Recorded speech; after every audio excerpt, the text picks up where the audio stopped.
Welcome to the Mind Design Sports Podcast. I'm Brandon, and in each episode, I'll be talking about sports psychology with the guest speaker. If you want to design your sports experience, you've come to the right place. If you want more tips and insights on how to improve your sports performance mentally, check out our website and other podcasts at mind-designsports.org. Today we talk with Eddy from Sports Performance Thoughts, one of Mind Design Sports partners. Eddy's a mental skills coach from Northern Ireland. He's been working with athletes since 2018, and in January 2020, he started Sports Performance Thoughts, where he consults with athletes and helps them achieve peak performance by looking at the mental aspect of their sports. Today we talk about confidence and motivation, arguably the two most important things for optimal sports performance. We will also talk about sports performance thoughts and general sports psych techniques that young athletes can implement. Eddy, thanks for joining us. Cheers, Brandon. Thank you very much for having me. So it's always nice to be asked to do these things, and hopefully I can provide a bit of value to yourself and anybody that might be listening. So that's what we're hopefully going to do today. Yeah, definitely. So my first question is, in your opinion, what is the biggest mental challenge that young athletes face in sports? Well, I suppose we can look at it two ways almost. So, outside of sports, especially for young athletes, there's that idea, or it's maybe the lack of balance. As young athletes, we have all these maybe different areas of our lives, student, friendship, our education, our family, other hobbies, and we also have sport, but sometimes we can lose a bit of balance across them. We can focus maybe too much on our sport, we can let our education slide, and the big thing that young athletes, sometimes don't realise is, yes, it's great to focus on your sports and things like that there, but if you're letting other areas of your life slide, that sort of seeps into your sport, because we have one mind and it transfers across all these different areas of our lives. And if one area of our life, is lacking, or we're not putting enough effort or work into it, that's going to come across in the other areas of our lives.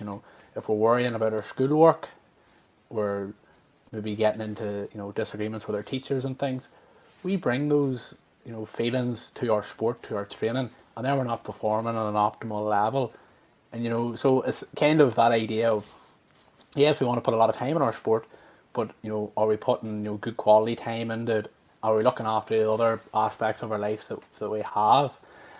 And then I suppose if we maybe look within sport, or sport situations, I suppose the big one is, especially for young athletes, is this idea of pressure, or perceived pressure, because in essence, there is no such thing really as pressure.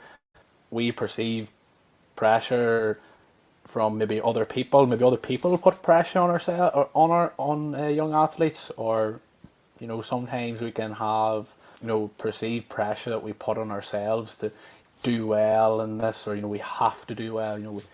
Failure is not an option, and that's something that I think is very hard for young people or young athletes to overcome. But again, it comes back to that balance as well, within our sport, and other aspects of our lives.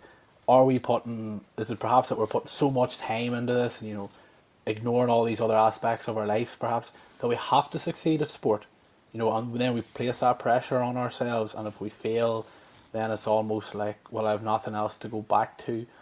It's that there idea, and that's not to say that, look, we shouldn't want to win, because ultimately we want to win, but sometimes that idea of wanting to succeed and wanting to win so badly, it can end up hindering us. So that's kind of quite a long-winded answer there, I suppose. But a lot of the challenges that athletes face in sport actually come from, I suppose, outside sport, and outside themselves. And at the end of the day, sport is sport, and pressure and a lot of the challenges that athletes can face are things that they create themselves, and this idea of pressure and things like that there. So you talk about these other aspects of your life that you have to do well, and what would those be like? Is it school that you're referring to? Yeah, so, and it's not even the idea of having to do well in these things, but it's just putting having a healthy balance of it, because too much of a good thing can be a bad thing. as well. We don't want to be spending all our time. For some people, like some people look up to these people like Jordan and stuff that are obsessed with sport and things like that. There, and yes, of course, it's good to have idols, but sometimes that can be unhealthy, and that's something I suppose when we're talking about younger athletes, that's something that we can see a lot of, and massive focus on sport. And then we talk about athletic identity within sports psych and things like that there. And while having an athletic identity is a positive thing, it can be a very helpful thing. If we're not aware of it, and it takes over a large part of our overall sense of identity, then it can sometimes cause us a few more issues than helpful benefits. But yeah, like when I'm talking there about other things, I'm talking about like obviously your education, but other roles that you have. So like things, if you're like your friendships that you might have, your family relationships you might have, putting time into these, growing these areas as well, and these relationships and things outside of sport as well, and having other hobbies and things that you like to do as well, outside of sport. So I suppose that there's kind of the other aspects that I was kind of referring to in terms of outside of sport. And I see. Why is that important? well, it's like if you only say, for example, if we look at it, maybe trying to think of an example, and it's like only eating maybe the same food all day, every day. You'll get benefits from it, yes, but you have to eat other foods, you have to do other things, in order to build up, that get the nutrients or whatever it might be that we need in our lives. And yes, sport can provide a lot of those, but it's also important that we have engage in other activities, build relationships, outside of sports as well. And a big part of that is your friends, your family, and your education. And I think that there is the big thing. People see that yes, sport has all these benefits and things, and it's great as well. But especially there that we've seen with COVID, there's been, I suppose, and it's taken a lot more precedence that young athletes who were so heavily invested in sport, when sport was pulled away from them, they're sort of questioning, well, what else do I do, or what else do I have to do? They maybe realise that they hadn't cultivated, those other aspects of their life, other hobbies, their relationships, family, and even education is a difficult one as well because schools and things were shut as well, and that's another issue as well. But I think it's been shown at the minute, with sport kind of being pulled from us, that it's important to have that balance, have those other areas within our lives, and that's something that, like say, young athletes can sort of overlook to a degree, and these other aspects of our lives. I see. Okay, great. Can you name your three favorite books, movies, films, or documentaries on sports psychology, and why are they your favorite? I suppose first off, I'd probably have to say Soccer Tough. So Soccer Tough is a book by a sports psychologist called Dan Abrahams, and it was the first sports psychology book I got. So always suppose I have a bit of a soft spot for it, and it was like great wee book. It was kind of based around like wee tips and stuff that you could use. It was based on soccer. Hence the title Soccer Tough, but a lot of stuff you could extrapolate it out into different areas of your sport, whatever that might be, or different sports even in general. So like any like ball sport, you could nearly apply it to ball team sport, whatever it might be. So it was great. The Mindful Athlete by George Mumford, really really good book. It was kind of looking at the idea of mindfulness within sport, but it also talked about the idea of mindfulness outside of sport as well. That's the big thing. It's sort of discussed there at the start. Kind of what the things that we do outside of sport have a huge impact on the things that we do in sport. And that was a good thing I kind of took away from George Mumford's book about yes, we all want to be mindful when we're playing sport, but if we can be mindful outside of sport, it makes it a lot easier to be able to be more mindful within our sport. And I'm aware that that's two books, so I'm going to try and think of a movie or documentary that I've watched or along those lines. I'm trying to think of something recent. I'd probably just say The Last Dance. I know it's not like sports psychology per se, but like it's just so good and like it is just so interesting and to be able to see like the inside of like maybe one of the greatest sports teams of all time, like if you're a sports fan at all, whether you like basketball or not, like that's just unbelievable. So I'd probably say we'll go with those three then. Absolutely. And just before we get into like confidence, motivation, why did you start SPT? And I know Mind Design Sports and Sports Performance Thoughts have some similar goals, so can you talk to us about that? Well, for myself, I finished university or whatever, and I'd done a wee bit of travelling, and obviously COVID had hit.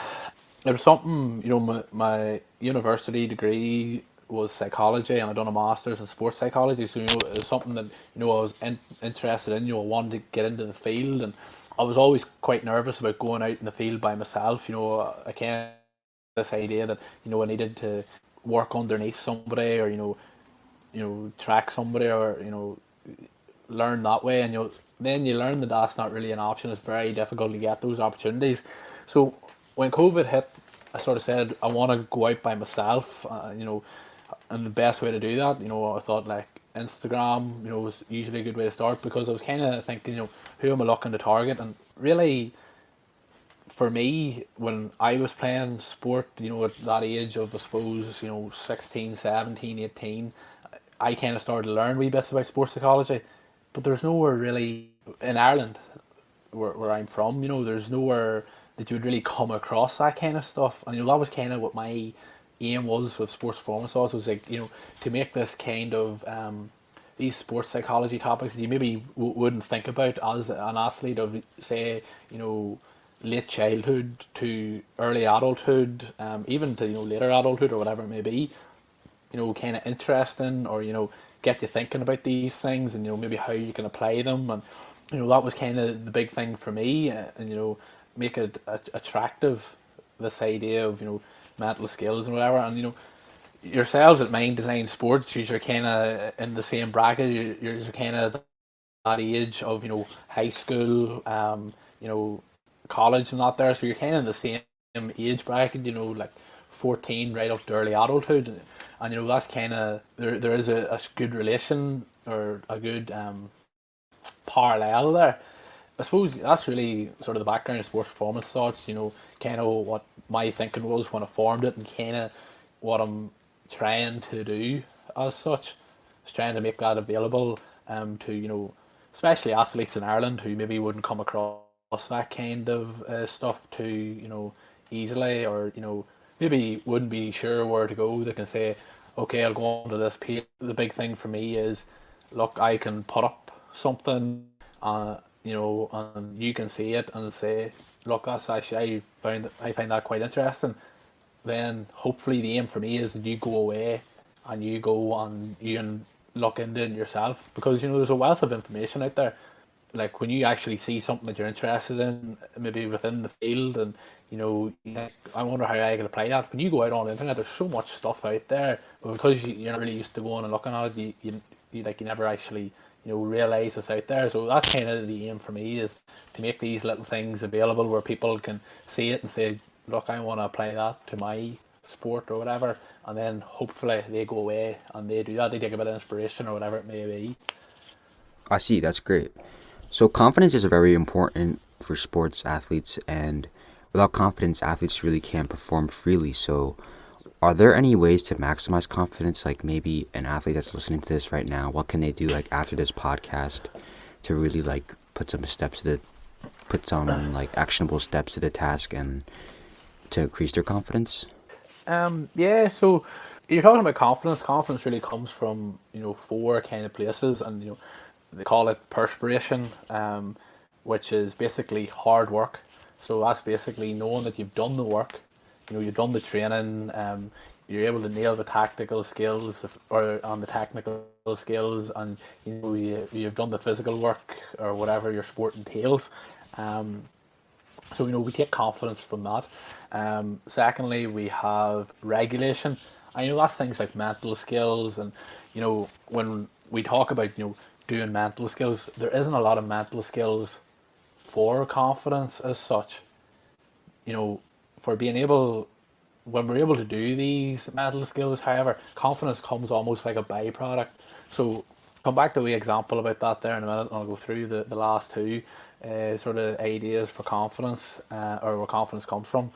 Then we have inspiration, and that kind of comes from, social support, and that's so important, to have an open relationship with your coaches, your teammates, and things like that there, because you take confidence from them, the things that they say to you, the things that they do, and that's why it's important to be aware of the things that you say and the things that you do, because it works both ways. So you can almost provide confidence through your support, but you can also take it away by the things that you do and the things that you say as well. So that's why it's always so important to be aware of that. And then lastly, we have validation, and validation is whereby we gain confidence through, the successful, what's the word I'm looking for? The successful completion, say, of, the tasks that we work on, or, winning, or, mastery of our skill. So that's kind of known as the payoff as such. So those are kind of the four areas where, confidence really comes from. But I was sort of saying there about, mental skills, and regulation. There's not actually, when we're talking about mental skills, there's not really any specifically almost for confidence. But if we're looking, say, at an area such as concentration, so if we're looking at mental skills for concentration and improving focus, what we'll be doing is, yes, we'll be improving focus, but when we improve focus and we know what we need to be focusing on during a game, confidence comes almost as like a byproduct. So if that makes sense, it's that kind of that idea. When we're working on mental skills and you're doing these things, we'll be looking at certain areas, but confidence is always kind of in the background. And when we're able to do these things like improve our focus, what we need to be looking at, know where we need to be going, then we feel more confident, because we know what we're doing. In terms of there's a few things that we can do, specifically for confidence. And I mean, like, really, like, simple things that we can apply, tonight, tomorrow, whenever it may be. Journaling, is so simple. But because it can be often overlooked, and as humans we have 60,000 thoughts per day, and maybe 50,000 of them can be negative. Journaling gets us focusing on the things that we done well, and it doesn't have to be anything crazy. Something simple like 3 things I done well today, something that I can improve on. Things like that there. It doesn't have to be anything crazy, but just getting in that mind frame of, look, I do things well, and when we recall that there, when we're doing that there, we're getting into that idea of payoff. Look, here are things that I have done well. Reminding ourselves of these, they all tie in together as such. Another one is, even if we're in sports, looking at other successful performances that you had, again reminding yourself of that validation, that payoff that you had before, where, look, I can perform this task, I have done it successfully, so I can do it again. So those are a couple of like real simple ones that you can apply. Confidence is, it's not something that you're going to do this once or twice and you're going to be confident.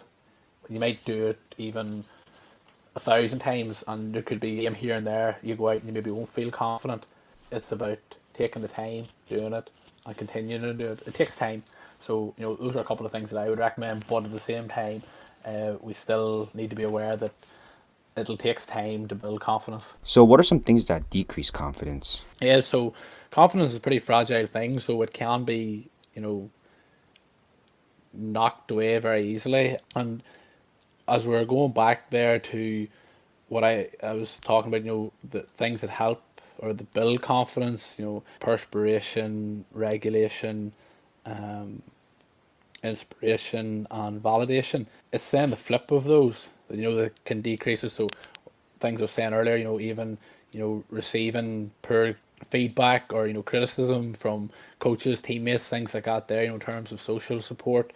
Big one is not having the work done that we need to do will affect our confidence. Not having that hard work done, that perspiration as such, and that goes for anything, whether it's sport or whatever, you know yourself, if you go into a test and you haven't done the work, you just don't feel good about it. And then even if we look at mental skills, if we don't have the correct mental skills trained or whatever it might be, we're not going to be able to, recall those times that we've done things well, or we're not going to know that that kind of stuff can help us.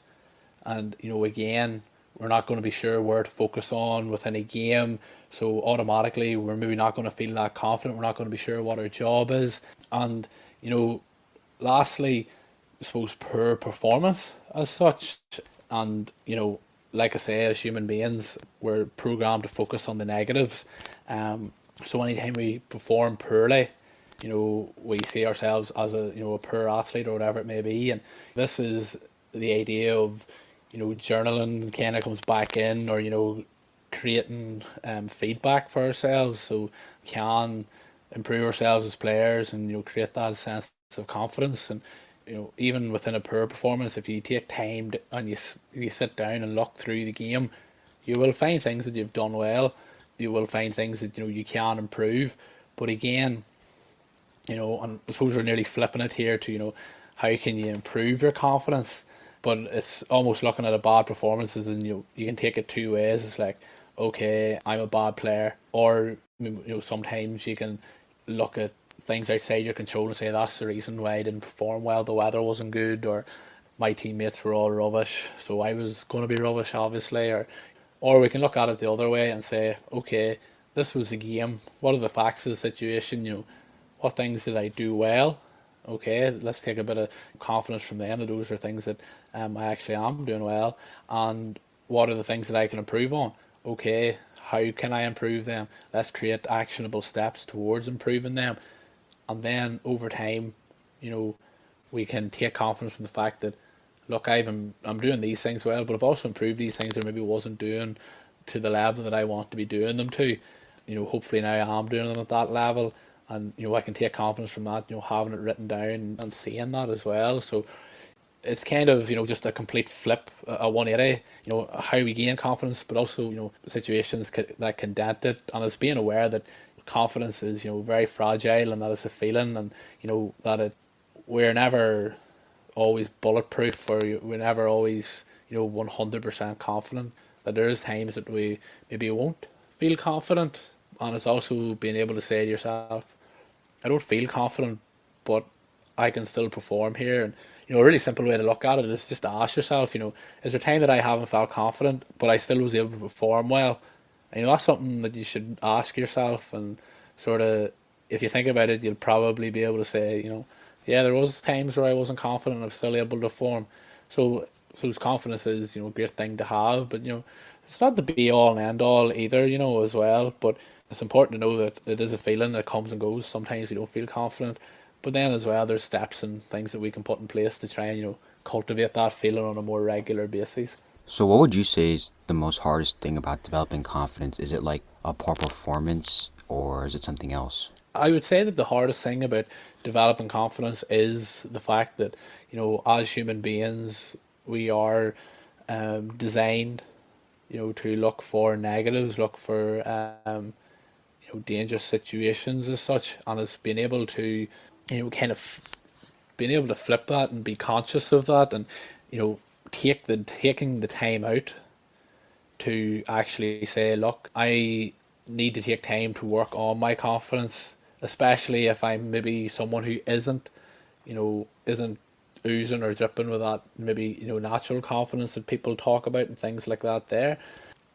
But a lot of people, I suppose, don't want to take the time to do that.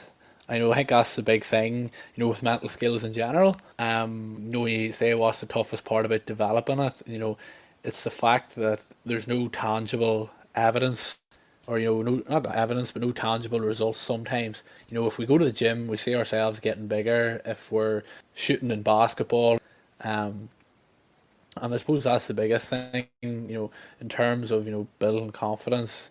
That's the biggest difficulty, is taking time out to do these, maybe tasks like journaling, recalling positive performances that we've had, learning other mental skills that can help with performance. But I suppose it's just another thing that we have to add to our training regime, and if we add that to our training regime, then we can eventually add that to our arsenal. That can we can improve that as a player, and like, that in general makes us an improved player.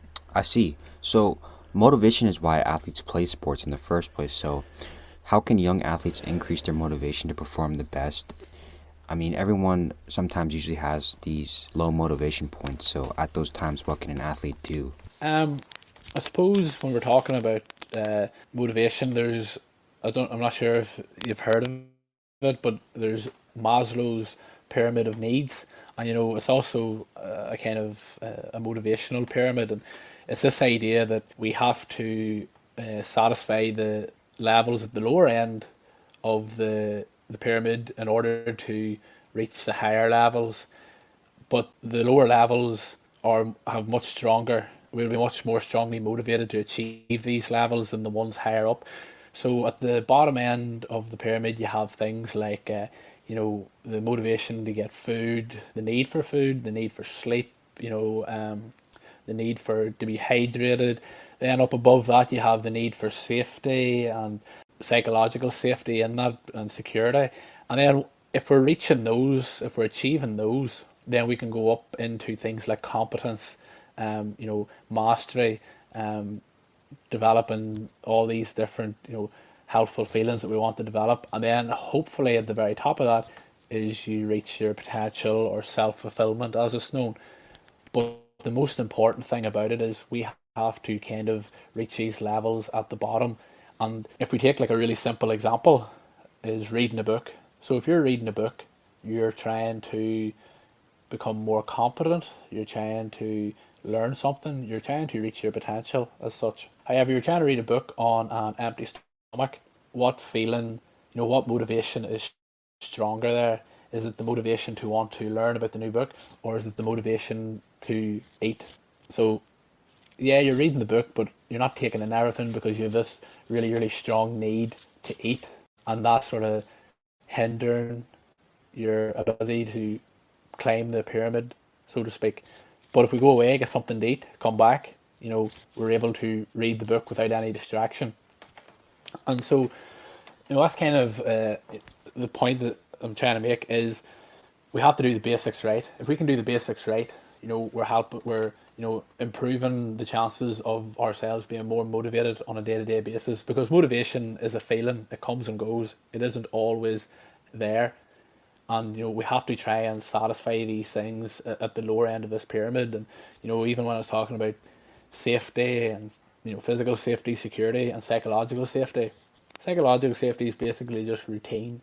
So it's having routine within our day. If we know what's coming, when it's coming, we don't have that kind of we feel more motivated to act because we know what we need to do and when we need to do it. So Maslow's pyramid of needs and motivation, it's really, you look it up online, it's really simple, and it's a really good description of the levels that you need to kind of have in check in order to be motivated to reach the higher levels, in an efficient way. As I said earlier, you can read a book and you can be hungry and you'll take in some of the information, but you're not going to take it all in. You're not doing it in an efficient manner. That there, I suppose, would be the big one, is basically get the basics right and try and develop routines. Got it. I'm going to ask this again. I asked this for confidence. I'll ask it for motivation. So, what are some things that decrease motivation? Are they like distractions or something else? Again, it if it comes back to, I suppose, the pyramid, and if we're, say, at the bottom level of the pyramid is this idea of sleep. Sleep is one of the most important things that we can get, and if we're not getting enough sleep, or if we're tired, more tired would be a better way to phrase it. If we're tired and we're trying to go to training or get up for training, we don't want to get up. We're not motivated to get up to go to training because we're tired. The need for sleep, we have a stronger motivation to sleep than we do to get up and train, for example. So it kind of, again, highlights that point of getting the basics right. If we're not getting our nutrition right, if we're hungry, we're not going to want to go to training because we want to eat. We want to get some sustainable food into our body. Um, and it just goes back to them bottom two ladders on the pyramid of getting your nutrition right, your hydration right, your sleep right, your making sure that you have shelter, and trying to sustain that within a healthy routine. Giving ourselves a safety, and that's the big thing at the minute. I think again, with the COVID and all that there, routines have kind of been threw out the window. But it's up to ourselves to try and create some of our own routines. And when we're not in a routine, yourself, you kind of lose a lot of motivation when you're not sure what you're doing this day or what you're doing the next day. So you have to try and create your own routines and getting the basics right, and then we can go up and we feel more motivated as such to be achieve mastery at the task that we want to achieve it in, to reach those physical targets that we have, those technical, tactical targets, all those there. Thanks for listening to the My Design Sports podcast. Before you leave, please show some love for the podcast by subscribing, liking, and commenting. Stay tuned for next month's podcast with a new guest speaker.